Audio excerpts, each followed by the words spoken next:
Hi there, and welcome to another live stream here on YouTube. And we've got, of course, Richard Smith there. But before we talk to Richard, we're going to introduce Sara Davis. And just for those people that don't know you, Sara, can you just give us a little brief history about yourself? Yeah, of course, Steve. Thanks for the invite this evening.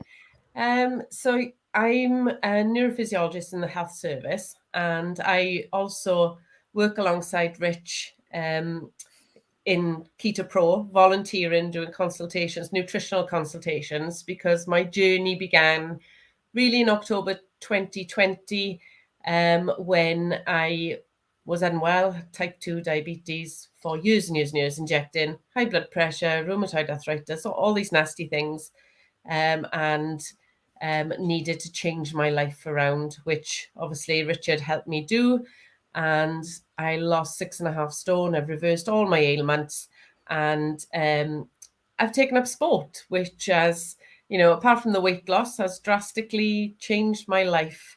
Well, for the better, I think. I train with my husband and Richard and his wife and all of our fellow clubmates, and yeah, it's been really, really successful 2 years. I did London Marathon last October, and I did it again this April. And in May, I had to go at my first ever triathlon because my husband bought me a present to do Ironman Barcelona 70.3 for my 50th birthday. So I thought I better try and learn how to do triathlon. So I started May the 14th in a local sprint race, and I did 3 races locally, and then I went up to Northumberland and entered a European qualifying race, where I've had the email this week, which I was really, really pleased about, because I've qualified for Team GB for age group to go to the European Championships next year. So yeah, really happy with that for my first year of doing triathlon, because I'm still really a novice at it. Amazing. So obviously, I'd congratulate you. Rich knows all about it already. Yeah. But it does show, doesn't it? Because people, I find when people first start this way of eating, they bought into, well, I've got to have carbs to do any sort of activities. And then you talk them out of that and say, well, you don't need to, you just need to get fat adapted. And then they say, yes, but my performance is going to suffer. And you say, well, no, not really. Your performance might get better. And then the last argument when they get really good is, well, I won't ever be really good, will I? And there you are, qualifying for Team GB. So you are proof that you don't need carbohydrates and you could do it all on keto. What do you reckon, Rich? In her first year of competing, too, might I add, which is absolutely incredible. And it's a shame that more people in that community are not open-minded, because, and I don't think Sara will mind me saying this, that Sara and I competed earlier this year in our first duathlon together, of which Sara won her age category. And there were other groups, other running groups or athletic clubs that accused her of cheating because she beat athletes in there who had been training for years and years and years in her first ever duathlon.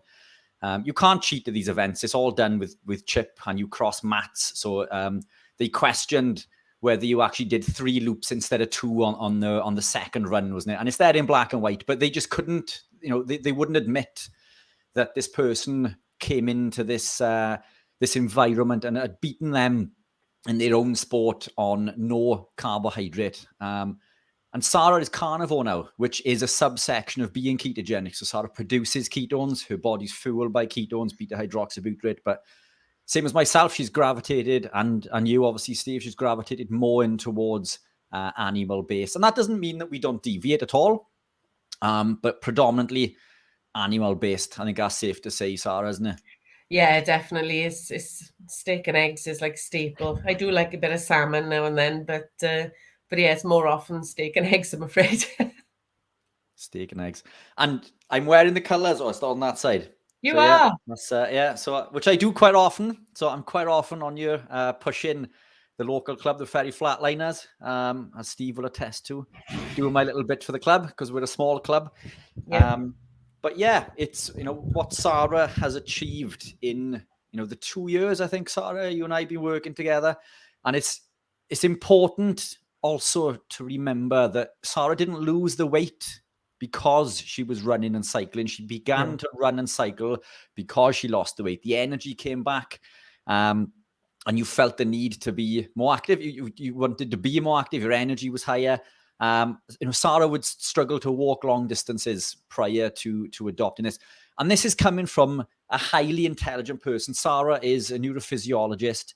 There are very few of these in the UK. And I think she's regarded, correct me if I'm wrong, as one of the leading experts in the UK. I wouldn't go that far. Well, when you look at how many are listed in the UK, and you know that there are very few, so you are, this is a highly specialist, it's a very area. niche area. So this is a very intelligent person. This is someone who, followed the general rule of healthy eating from the eat well plate, trying to eat lots of fiber and plants and fruit, and avoiding the saturated fats and consuming lots of whole grains, etc.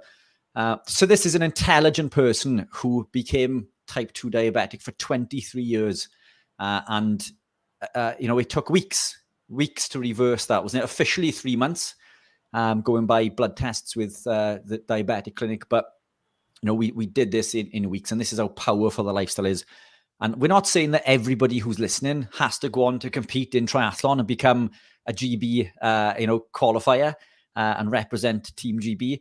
But this is what is possible, So it, similar to myself in regards to the bodybuilding, which I've retired from, but you don't have to become a bodybuilder. These things came after. It was the weight loss, the increase in energy, the lower inflammation, or if not any, the higher mental clarity. All of these things just push you into doing something. Yourself, Steve, you've gone back into running recently. After chatting, back and forth, you and I in these podcasts, weeks on weeks, because you used to be quite an avid athlete in your former years yourself, and now that's something you've gone back into. So it's not a case of weight loss because Sara's been active. She's become active because of the weight loss. Yeah, and I think that's the interesting thing. Yeah, my running, by the way, I've never been a sprinter, so that's what I'm actually trying to do. I want to have a good time at a 100-meter sprint by the time I'm 60 next year. So let's just dive into a couple of people that commented. So Darren Jones there, thank you. Excited for this one. I put a message in because Sara mentioned she'd lost 6 stone. Well, for those that don't know what stones are, if you're in America or Canada, it's 14 pounds for each stone. So I think Sara's into about 91 pounds in total, actually. But let's have a look. Matthew saying hi to everyone, which is good. Carl, thank you. Evening, guys. Congratulations, Sara. Amazing achievement. Oh, thanks, Carl. Pursuit of Bliss just says, happy Sunday, y'all. I think you're saying it like that. Matthew's got a question. Yeah. So, yes, any comments, any questions, just feel free to drop one in. So, Matthew's saying, how long did it take Sara to get back to her best sport performance when switching from the standard balls diet to carnivore? So, how long did it take? Well, I went from like a standard diet to low carb to keto. So I gradually, transitioned to low carb to keto over, well, obviously for months to reverse my diabetes. And then I was very, very strict keto for the rest of the year, where I've lost the weight. I lost the 6.5 stone in like 11 months. And then I didn't start running until after that. So my performance wasn't affected, if you like, because I wasn't doing any sport when I was trying to lose the weight. When I transitioned from keto to carnivore, it was over last winter. So it's been a year now since I've been carnivore. And it was sort of like the off season, just some cross country, and I had surgery just before Christmas, so I had some downtime. because I unfortunately rushed in for emergency surgery. So that meant like 12 weeks of no training, basically, which was hampered my London Marathon training because I was only allowed to run for a couple of weeks before the race. So, but yeah, I didn't find much difference running London Marathon, for example, carnivore this April, to running it on keto the year before. And I had a PB.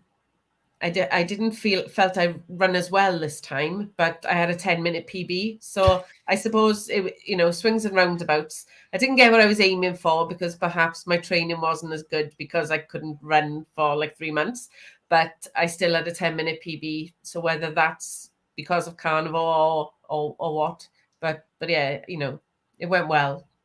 Brilliant. Now Richard's put something backstage, so we'll put that on the screen. Oh, thanks for that, Rich. It's okay. Anytime. Now, for people listening to the audio podcast, all it is a before and after picture of Sara, and I strongly advise you, if you can get to a visual, it is amazing. So yes, Rich, what did you want to say? So yeah, I mean, I just thought I'd add that on there because Sara wouldn't allow me to add it to her Facebook posts. She said, "No fat pics, please." No, that was.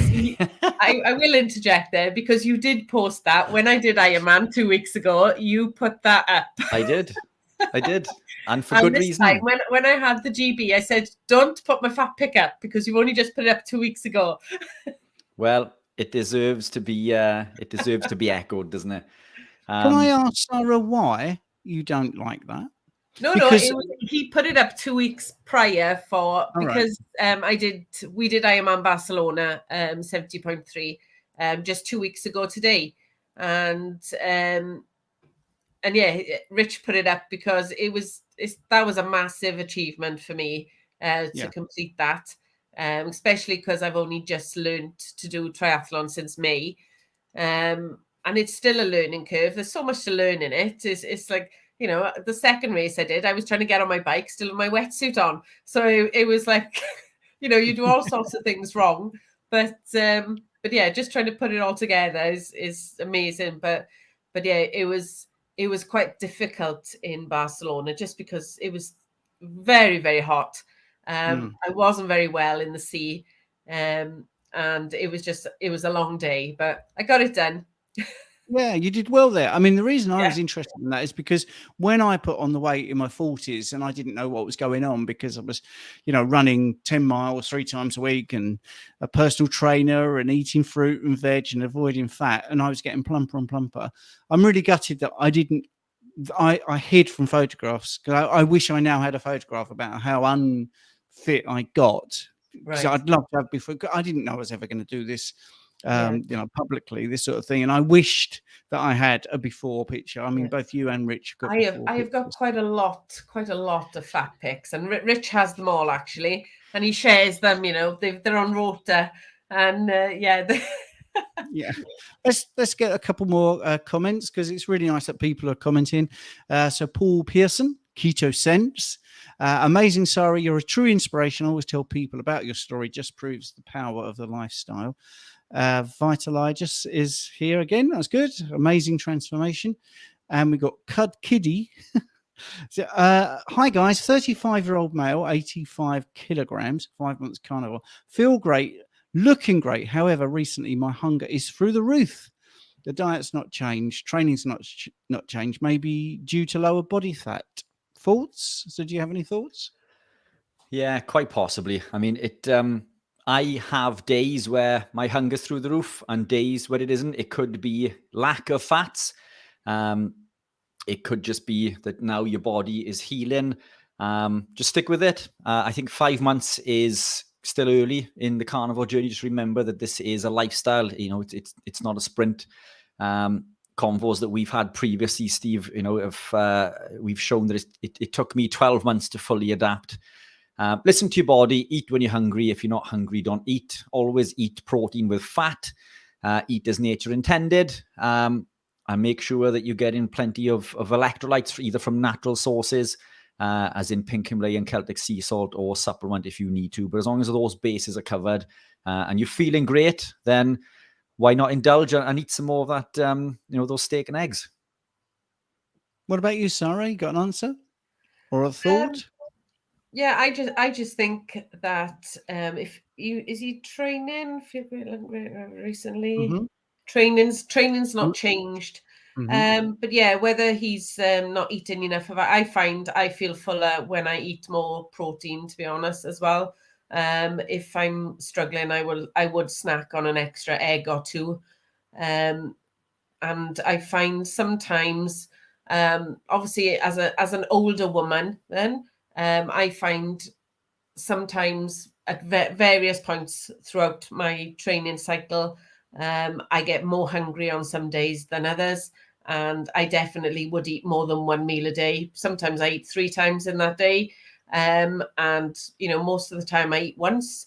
But I think you just have to listen to your body. And I'm trying to make sure I do that to make sure I've got enough fuel or fat on my body to be able to train, basically. Yeah, I think they're good answers. Firstly, 85 kilograms, but we don't know. A 35-year-old male, but we don't know how tall he is, so we don't know how lean you are. That's a thing which would be handy to know. Of course, 5 months in, you're still adapting, and if you're eating more protein, don't forget that also requires more energy to process it. 5 times as much energy to process protein. So, although we don't really talk about calories, but just to make life easy for you.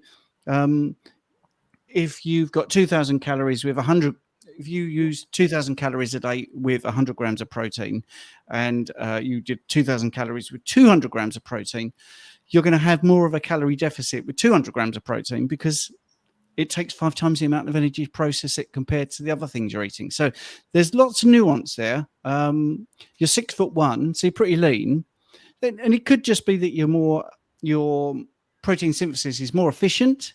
You're getting through the nutrients more. You're breaking down more protein, so therefore you're building better structures in your body. There's so many different things, but I would just go with what Rich and Sara said. Basically, if you're hungry, eat some more steak and eggs. Just eat some more. Go with your hunger. I mean, really do go with your hunger, and then I think everything will sort out. Personally, right? Sorry, Stephen. Can I just add something else there? Of course you can. I was just thinking. Sometimes if I've had a really mentally stressful day, I can be a bit more hungry. I think obviously our brain uses loads of our energy, like 60% of the energy that we're taking in, and especially lots of those amino acids that we're eating, the proteins. So if I've been, really, really mentally stimulated at work and had to think a lot, then sometimes I do need to eat more. So I don't know what the guy is doing in the day, but maybe if he is doing something that's particularly stressful or mentally draining, then that's perhaps another reason. Yeah, I mean, that's great. Yeah, absolutely. I'm always saying stuff like that. You could find that you're in a situation where your outside temperature is colder, so you're using more energy to keep you warm. So if you were going to go out on a polar expedition, I think the average male being told to go to the pole is required to eat. Again, I'm not a fan of calories, but everyone understands it. 5,000 calories per day just to maintain weight. Right. So if basically the sums are really easy. If you were told here now, in a normal sort of temperate place that you need 2,500 calories a day, in the North Pole, you'd need 5,000 to maintain exactly the same weight because your body is keeping you warm. So there's many different things that could be eating up your energy. So Rich in the background there has something else he's going to show us. So that was a really good little session there. Just get a couple of other things there. So Copper's Carnivore Kitchen greetings from Alaska. Well, there you go. You see somewhere out there where it's pretty cold. Probably back up what I'm saying. So Matthew there, wow, 6.5 stone weight loss in 11 months is brilliant. Well done. And yes, so we just know that the last person there, 6'1" and 85 kilograms, so pretty lean. Rich, you have something else backstage. You're really on it today, mate, with your graphics. Yeah, so you know me in the presentations, something Sara is very familiar with. So yeah, this looks at the thermic effect of food. So protein will spend 25 to 35% of its calories. Now we don't go by calories. I know, as you got any of the avid listeners would know, but unfortunately, it's the only form of energy measurement that we can actively use that people understand, isn't it? So it isn't the calories, but this underpins, I guess, what you were just saying. So it takes more energy basically to process protein compared to carbohydrates and even fat. So it's 25 to 35% with protein compared to 5 to 10 with carbohydrates and 0 to 5 with fat. So if we look at like the standard diet, so I'm swearing now. So that is the macronutrient split on the left. So it predominates carbohydrates. So if we were to swap the caloric value of carbohydrate to protein, the thermic effect would increase by the equivalent of 380 calories each day, which could be the equivalent of 2 stone per year. So basically, without changing the caloric value of the food you're eating, but swapping the caloric value from carbohydrate to protein, that thermic effect would elicit potentially a 2 stone loss in weight, or you would be able to consume more food and maintain that weight, which is exactly what I seem to do on living carnivore. My diet is incredibly high in carnivore. I don't stop eating. I think Sara can attest to that. I love my food. I probably eat between 4,000 to 6,000 calorie equivalent per day on carbohydrate. It's probably sat around 2005, 2007, in which I would store fat day on day, week on week, and it resulted in me becoming type 2 diabetic and clinically obese. So it's not the calories, it's the source of the calories, but just that was to reiterate your point on the thermic effect of protein. So the more protein you eat, the more weight that you're going to lose to a level. And there are other factors involved as well, and we can go into more detail later, but lots of factors in regards to the endocrine system and ketogenesis and inflammation that allow us to waste that energy, as it were. And I think also, it's just a thought that's come to me seeing your brilliant graphic there. If you look at fat, it takes like 5% energy to process it. But of course, that fat then goes on to energize you in a big way. This is, some people don't really get this, but if you have good levels of fat coming in, it helps you to burn fat. It helps your body in the energy to burn the fat that's on your body. And this is why it seems so counterintuitive, because the word fat that you're eating is the same as the fat on your body. So it's very easy for people to try and sell you that eating fat makes you fat. But actually, when they come to this way of eating, it is the complete reverse of that. Eating fat and losing body fat. So we got Just M. She's put, intuitive eating has been an exciting journey for me compared to being expected to eat everything on my plate as a child. Oh, wow. That's still something that does hang over even in carnivore for me. My mum was one of those that you've got to eat everything on your plate. There's people starving in Africa, so I did find that quite an interesting thing when I started eating carnivore. Being given the permission to eat to satiety and then eat more was interesting, but I also was maybe over serving sometimes and not being intuitive and thinking, I've got to finish this. I've got to finish it. There's people starving in Africa. But now I know, and this is especially true of carnivore, if you don't finish a rump steak, I tell you what, the next day, you put it in the fridge, the next day, you can do a pan-fried meal in about 2 minutes, and it's fabulous the next day. So I like this remark actually from Cud Kitty here. My only regret is not finding out about this lifestyle until now. It's like a cheat code, because it is, isn't it? It's so much simpler. It is, definitely. It's from a cooking point of view, it makes life so much easier as well. Both myself and my husband, I'm carnivore, and Mark is a little less strict carnivore. He would have occasional vegetables if he wanted them. Most of the time, he will just have steak and eggs, or like pork or bacon or whatever we're having. But yeah, it takes the pressure out of cooking, preparing meals. I think you just put the meat on, and it's so much easier, so much less time. For me, taking food to work is meal prepping for a couple of days for both of us as well. And I just take eggs with me, make scrambled egg in work for lunch, because in the hospital there isn't anything I can eat. So it's, you know, I either take some meat in and scramble my eggs in work, or, you know, it is very, very quick to cook. Yeah. Sorry. I think you're muted, Steve. Still muted. I was muted there. Yeah, I feel that the sound is better when I'm muted, when other people speak. So sorry about that. Anyway, right, a question from Matthew, which I think is right up Richard's avenue here. Is low salt (brackets high potassium salt) natural sea salt or table salt with added K? I've heard some carnivores use it. So is low salt natural sea salt or table salt with added K? Do you know, I don't know. I've heard low salt being thrown around a few times. If it is high potassium, then it's going to be better than standard, because as we know, we need a higher potassium to sodium ratio. But I guess, you know, these salts could either be one or the other, couldn't they? You know, you can get some salt which is natural, and some, it's easy to put a label on something and say, you know, that it's got the right ratios, but where do these ratios come from? Matthew, I'm unsure, to be honest. I've never looked into whether low salt is natural or whether it's table salt. But I will look into that for you. That's, yeah, it's something I've never tried personally. I don't know if it's something you're familiar with, Sara? I have seen it on the shelves, but I would avoid it like the plague, to be honest. I wouldn't touch it. So I don't know what's in it, but because of where I see it, no, I wouldn't buy it. Because, yeah, that makes sense. Supermarket shelf, yeah. Yeah, there's no chance. Okay.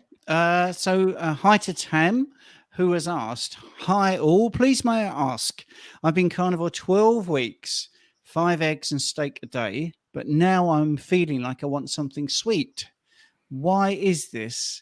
And what do you recommend, please? So Sarah's got a few cheats for this, isn't it? What do you recommend with a sweet sort of craving, Sarah? Sweet craving wise, I use Richard's protein powder, the strawberry Keto Pro protein powder. So if I need something sweet, and because I'm past menopause, I don't know how old this lady is, whether you have sweet cravings with your hormones. Tam is a guy. Tam is a guy, right? Yeah. You're not having any hormonal sweet cravings, but with the protein powder, if you just add it to 2 eggs and whisk it, you can make strawberry pancakes, or you can make mug in a cake in a mug, or just have it with some Greek natural yogurt if you eat dairy on your carnivore. But yeah, not the Greek style, just plain Greek, and just mix it in with that. So I do use Richard's Keto Pro protein powder if we need an extra boost or a shake. For example, if I was training and needed something instantly. Yeah, that's brilliant. I've got something I'm going to put in the comments and then read it out. It's about low salt from their website, which basically says that low salt is 2 natural mineral salts expertly blended for maximum flavor with minimum sodium. Low salt is a world-leading reduced sodium salt. It delivers 66% less sodium than regular table, sea, and rock salts without any taste compromise. Salt is the biggest source of sodium in our diets. A small amount of sodium is vital to our survival, but because salt is often hidden in the foods we eat, it's very easy to overconsume more sodium than our bodies actually need. I mean, I don't know whether I'm going to agree with that anyway, but there's your answer. Again, it's easy to slap the natural label on something. A lot of these products that contain these fortified minerals are classed as natural, but they're mined from the ground. So it doesn't mean that it's come from, you know, what we would class as being clean natural sources, like, you know, Celtic sea salt or pink Himalayan. You know, they could be manufactured in a lab. And even, I think the guidelines as far as natural goes, they can be synthesized to be the same as natural, and you can call them natural, which is mind-boggling. And obviously I've learned that in my time being within the supplement space. So don't always believe when somebody labels something natural. And sodium is essential for life. We need far more of it than we're led to believe, way more. The guidelines tell us about 1,500 milligrams, but this massively increases all-cause mortality. One of the studies that we've referenced time and time again covers 17 countries, over 100,000 participants, and it shows that we need between 4,000 to 6,000 milligrams, which is considerably more than the 1,500 milligrams that we're told to consume. I consume closer to 10,000. That seems to be my sweet spot. No pun intended. But obviously, as we know, the more sodium we consume, the more potassium we need, because sodium depletes potassium also. So it's, there's a counter argument again that I guess, isn't it? But I mean, it's the source of these salts is really important. And again, this is why we created the electrolytes that we do and we use, because we know exactly where they come from. They are genuinely natural sources in the form of pink Himalayan and Celtic sea salt. But it, don't always believe what the labels tell you, especially when something's labeled. It may be natural, it may be properly natural, but it doesn't mean that it is if just because it says natural, believe it or not. Yes. So Tam has just added, just so you know, I've torn both meniscus and now it's affected my lower back. I swim and try to train, but limited to anything I can do. Please, thanks so much. Thank you so much to all of you. So yeah, and that the problem is with your knees, if you have a torn meniscus, I don't know what sort it is, whether it's lateral or if it's a bucket handle or how you did both, or if it's both at the same time, it will affect your gait because your body will walk differently. Now, I mentioned this last week. I've also gone back to playing five-a-side soccer after 10 years of not playing. And one of the guys there, much younger than me, has torn both his meniscus, and he's about the most skillful player on the pitch. So doesn't mean it's the end of your active life. In fact, when I went back, I've only gone for 3 weeks. The first time I met them, he mentioned to me that he had this torn meniscus, but in both knees, and I wasn't expecting him. So it just shows I wasn't expecting him to be particularly good, because he'd said he had this problem, and he was amazing, fleet of foot and brilliant, just and quick. So I don't think if you're thinking you don't believe it, I was there 3 weeks ago. I was never 100% certain that with both meniscus being a problem, whether you could really get to be very active. I do a lot of rehab, and I've helped people with one injury. Never dealt with two meniscus at the same time. So anyway, and that will affect your lower back because of your gait being affected. So that's interesting. But this way of eating is going to give you the best chance to recover. Matthew has got a question for us. Matthew is saying, Matthew gets his money's worth. You see, he comes onto the live stream and he asks questions. Don't be shy, people. If you want to ask questions, just put them in the comments and we'll try to answer them. We always have a little bit of a lag. So this was posted at 7:26. So we're now 6 minutes behind, but we do try to give you a full answer. Anyway, are cold hands and feet a sign of vitamin deficiencies, such as iodine, when eating enough food? Cold hands and feet. I think this is something you suffered with for a little while, Sara, wasn't it? Yeah, I'm still cold a lot. To be honest, I've been out and about today, and I wasn't in Alaska or anywhere really cold, but it's quite chilly out today, and yeah, definitely feeling it just because of the lack of body fat. But when I'm cycling, I do find that my feet and my hands get really, really cold. And a training buddy of mine who suffers really, really bad, Amanda, with it as well, with Raynaud's. And, sometimes she's questioned whether it's whether the carnivore is helping. But yeah, she's stuck with it, and hopefully she, it's getting better. But yeah, it is definitely something that we feel the cold. Yeah, I put it down to the lower body fat as well. I mean, it could potentially be a deficiency, but then when we look at the vitamins, minerals that we consume, if we're eating from grass-fed animal proteins, we should be getting almost everything that we need. If it is an iodine deficiency, put some chicken in. Chicken's a good source. Fish, there are other sources in regards to seaweed and things like that as well, but we try not to promote things like that, do we? But I mean, it's there's lots of places you can get iodine naturally, but I'd be hard pressed to say it's a deficiency. Now, I find that I generally run a lot hotter since I've been carnivore. So I've, like, in the nights, my body is on fire, and I put this down to, again, the thermic effect of protein. But I do notice that my hands and my feet feel, the cold coming towards the winter. And I don't put it down to a circulation issue. I tend to believe that it's more to do with lack of fat around my hands and my feet. And the reason I think that is that since I've been running with the Flatliners, I used to be a size 8. And I noticed that my toe kept piercing the Ferry Flatliner socks, which are incredibly thick, even just after one race, which shouldn't happen. And I even burst through the front of my trainers, which are incredibly expensive. At least I believe they are. Bloody hell, this running lark has cost me way too much money. But it's because my foot keeps sliding within the trainer. So I've had to go to a smaller shoe. So I've had to drop from an 8 to a 7.5 to prevent my feet from sliding. And I think it's to do with the fat that I've lost around my ankles, my feet, and my hands. But yeah, that would be my take. Have you got anything to add, Steve? Yeah, quite the reverse when it comes to feet, because I do barefoot training and I do the barefoot trainers. I don't use any supports or whatever, and my feet are broader, so actually they've gone from 8 to 9. And if I wear shoes, like ordinary shoes, my feet hurt because I'm barefoot now.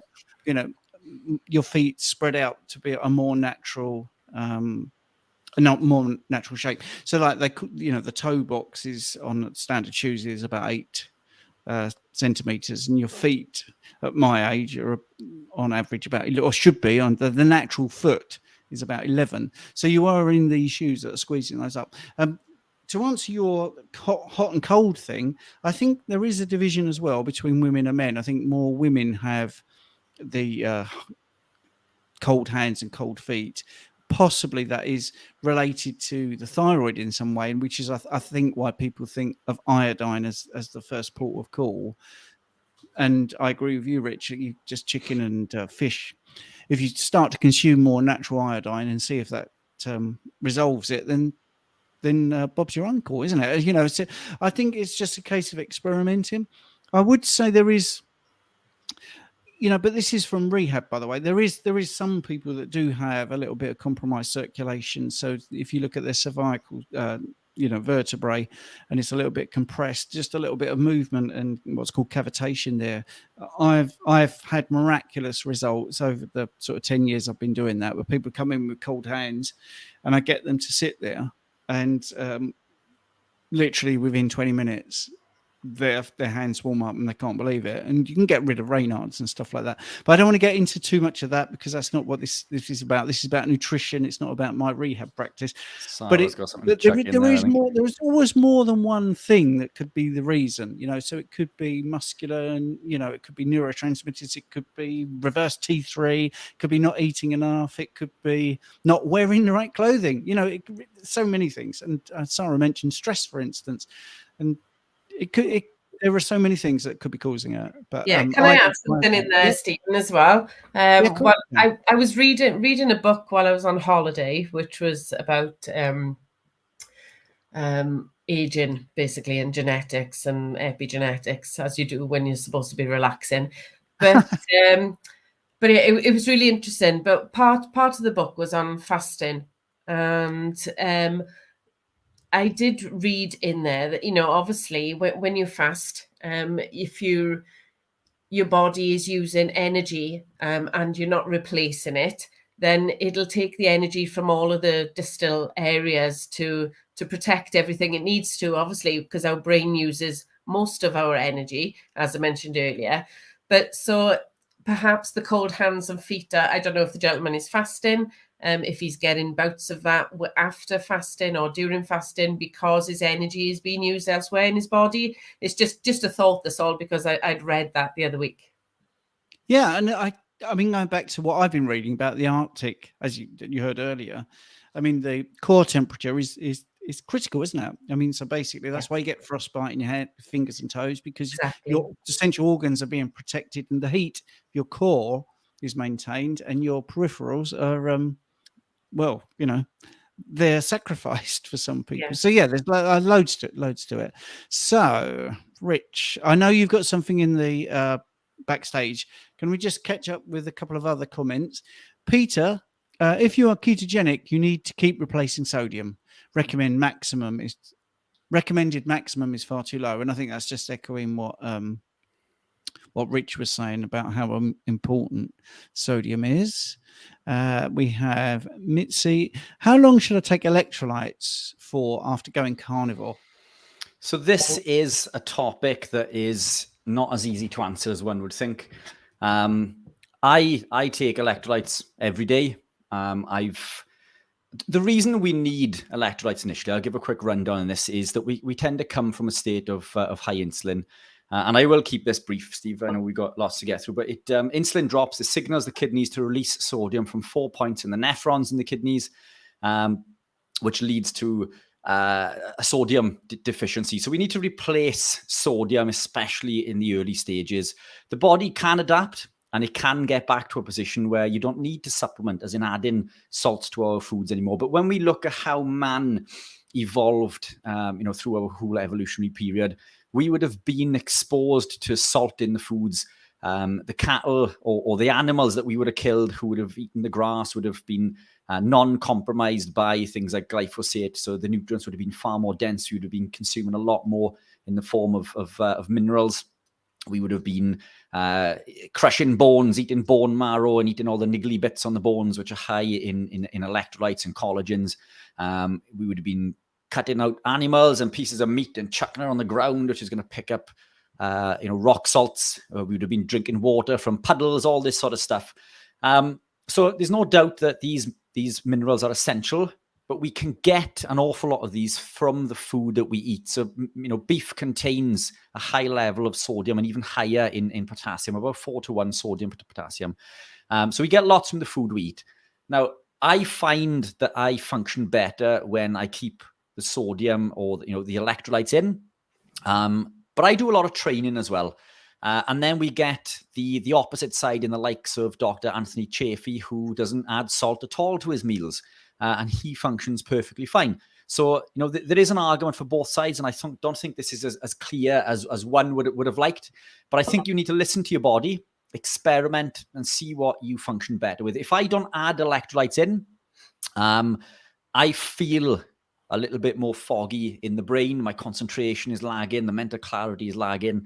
I certainly wouldn't be able to come onto a podcast like this and be firing on all cylinders. So for me, the electrolytes seem to make a world of difference. I think Sara can probably attest to that in regards to her and her training and things as well. But then, I've had this conversation with Dr. Chaffee and he functions perfectly well without any added electrolytes. And then we've got Sean Baker, who adds electrolytes in because of the volume of training he does. So there is a subsection of carnivores who don't use salt at all whatsoever, not even from Celtic sea salt or pink Himalayan. And there are others who add just that. And then there are others who add that and more. So it could be a case that as you transition in, your requirement may be diminished and you no longer need a supplement.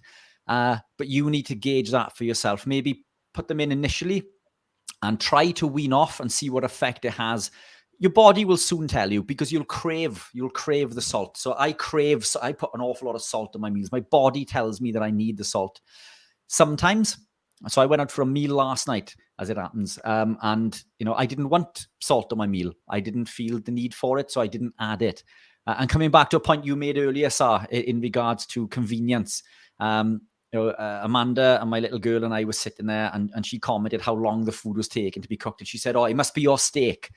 I was like, no, my steak is the quickest thing to cook. I have it done rare. It literally takes a minute or two. There's no, but that's the common things. Steak is one of the quickest meals. It probably takes less time to cook a steak than it does to cook an egg. So this food is highly convenient. And that's another main contributing factor in regards to why people struggle to live this lifestyle. Cost is an issue, so they say, but what they don't account for is the lack of the takeaways and things that they're consuming. You know, one takeaway that I used to buy, you know, every couple of days would cost between 30 to 40 pounds.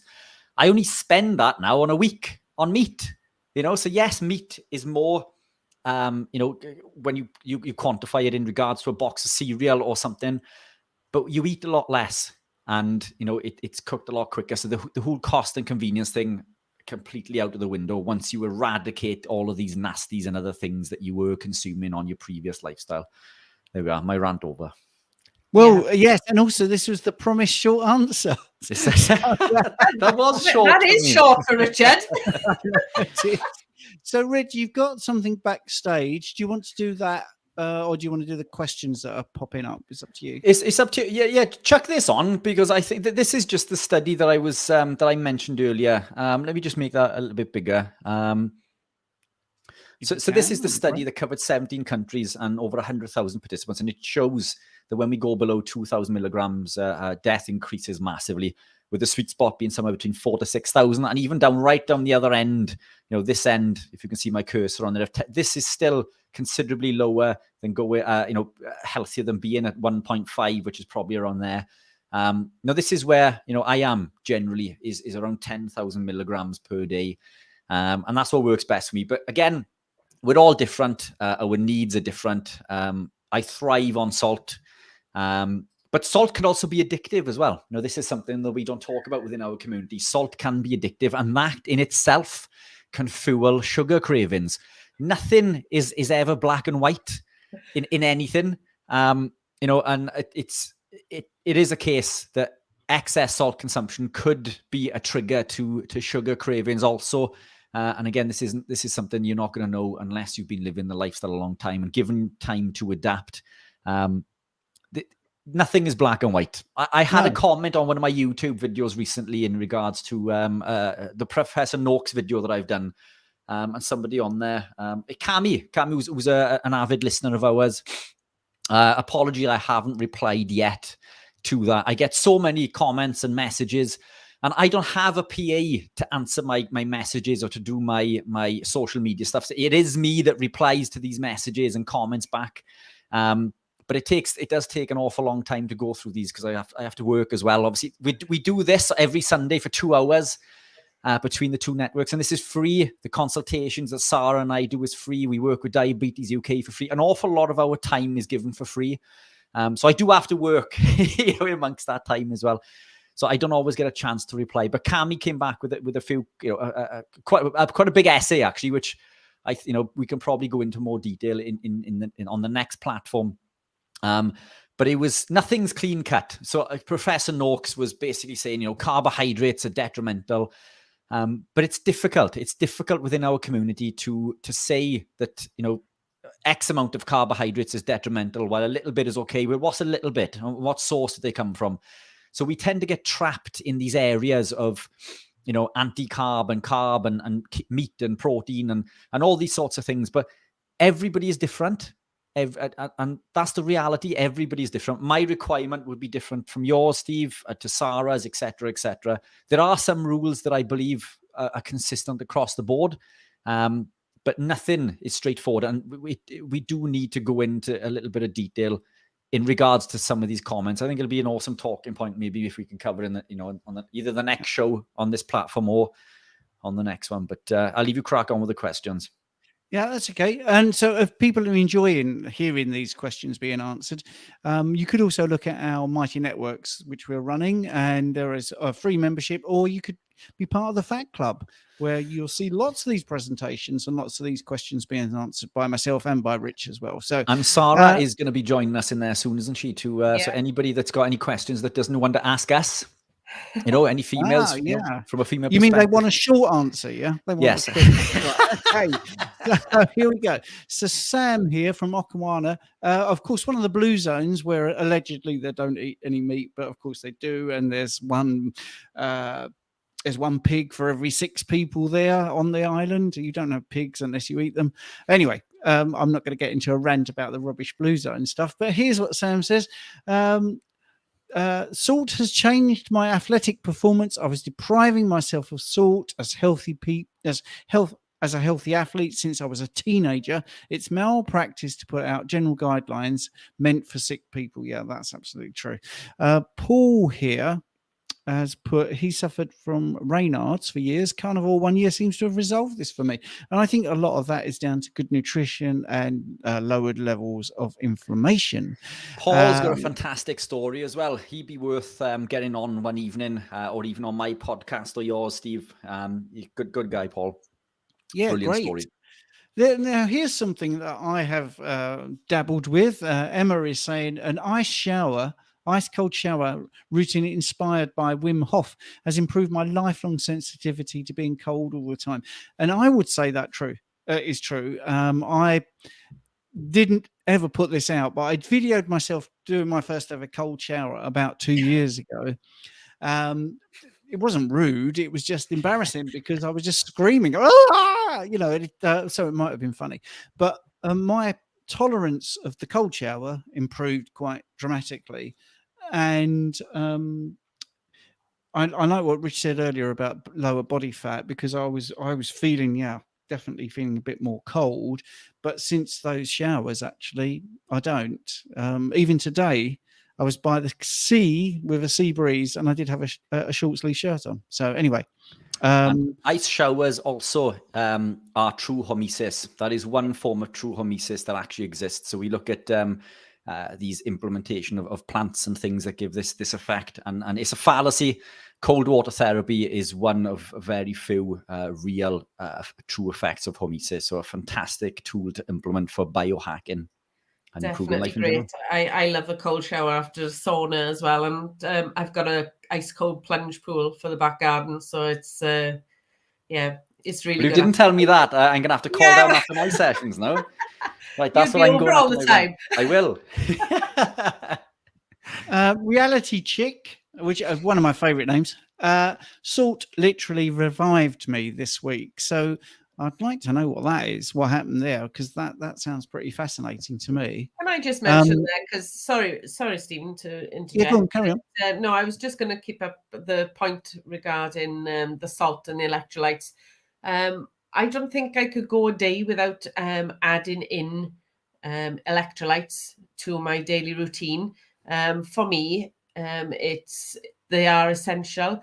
I do add pink Himalayan salt to eggs when I cook them, literally for taste. But I also think sometimes if I need something sweet, it's not something sweet I'm craving, it's actually salt. So I would definitely have some salt then and take the electrolytes, because it's salt I want rather than something sweet. But I find that I wouldn't be able to function well throughout the day without the electrolytes that obviously the Keto Pro ones I use, and I drink them, throughout my work day, throughout the evening while I'm training, to make sure that I'm maintained with all micronutrients, basically, not just sodium. Cool. That's great. Thank you for that. Right. Next one. I can dive in with the next question if you want. By the way, we'll be going over to the other platform at 8 p.m., the one that rhymes with crumble. So Mitzi here. Have you ever heard of carnivore fixing hyperhidrosis? My hands and feet can sweat uncontrollably, even if I just think about it. Current best treatment is something like Botox. Yes, I've heard about that, because you're worried about overactive sweat glands, which is it's what's called a primary condition. So that's the mainstream take on it. Okay. Well, I used to have this. I used to sweat embarrassingly so. And carnivore, low carb, actually, keto and carnivore have fixed this. So what used to happen was it would be embarrassing, basically. I would sweat sort of under my arms, and also my bum crack basically would be terrible. So I'd have a wet patch on my trousers, so I couldn't wear light trousers. All right, so that's a bit too much information. It was incredibly embarrassing, incredibly embarrassing. So what did I do to fix it? Nothing other than wear dark trousers and try not to get too sweaty. I would sweat absolute buckets, really horrible, and that has completely and utterly stopped, with no Botox, with no treatments, nothing, doing nothing really, other than low carb, keto. And like I say, the cold showers, for instance, it had finished. This problem had finished for me way before I was even doing that. But I think, I'm not a doctor. I'm not diagnosing. I'm telling you what happened to me. And I have had this now repeated back to me by clients that have also had the same condition, saying it's completely gone. I'm not saying it will, but that is the question, isn't it? Yeah. Have you ever heard of it? Been fixed? Yes. For myself and for quite a few people. What about you two? Oh, Rich? No, go on, fire away. Oh no, I was just going to say it's I haven't seen anybody who's got it, but I've heard it's a lot like the fight and flight and anxiety and all sorts of things that can, give you the extra sweating if you like. So it's more of the sympathetic nervous system taking over. But yeah, I've read that lots of people have been cured on carnivore diet. I think Dr. Ben, somebody had it on, I was watching on YouTube, but I can't remember his name, sorry. But yeah, I have seen it, that it's been cured with carnivore because of the neurotransmitters. So cool. So yeah, I'm going to apologize to the few people we haven't got to. Just zipping through there. Let's see if I can get another one. No matter how much electrolytes I measured and took, fluids in my heart rate would always skyrocket with any exercise. Felt great otherwise. So I think that's sorry, I'm really rushing now because I want to get to a couple of other things. Christina, cold showers and cold swimming, and I no longer have Raynaud's. I stayed away for years thinking it would make me worse. So let's go back to the green hoodie. Yeah, sorry, yes. So no matter how much electrolytes I measured and took, fluids in my heart rate would always skyrocket with any exercise. Felt great otherwise. I don't think that's a question. That's just a remark. Yeah, there's another one a little bit further down as well, which goes on to about electrolytes, good water intake. But heart rate would always shoot up. Now, there are some people who this can happen to when they come into a low-carb, ketogenic, carnivore state for a number of reasons. One of the main contributing factors could be something to do with the renin-angiotensin-aldosterone system. For many people, insulin will drop and leave us deficient of sodium. But when we replace the sodium, the renin-angiotensin-aldosterone system can have the opposite effect and cause the release of aldosterone. I don't think we've got enough time there for me to go through the mechanism, and maybe we can touch base on that on the next platform. But basically, it causes more sodium retention. So it has this opposite effect to a lot of people. So adding in sodium to some people could actually be detrimental and cause an increase in heart rate. There was another gentleman I was working with recently who, regardless of what he did with electrolytes, still increased heart rate when he ate meat. I later found that the meat he was eating was not grass-fed. It was processed and contained vegetable oils or seed oils high in the oxidized omega-6 linoleic acid. So there's lots of contributing factors as well. But electrolytes isn't the answer for everybody. In some people, that may have the opposite effect. And if we've got time, maybe we can run through that on the next platform. If not, maybe next week, Steve. Yeah. So, Sara, are you doing the next hour? I didn't think you were. No, I'm not doing the next hour this week. I shall see you another time. Okay. Yes, do you want to say goodbye to everybody? Yeah. Cop out. Part-timer. I don't know. All right, so I put a link into the next hour, and Sara, that was amazing, and it's good news that you're going to do the Mighty Networks. If you haven't checked out our Mighty Networks, there will be a link in the description once this has finished. Not straight away. It takes about 24 hours for it to get in there. But anyway, I want to thank everybody for their questions. I want to thank Sara, and Rich and I will see you over on the other platform. I have put a link in the comments.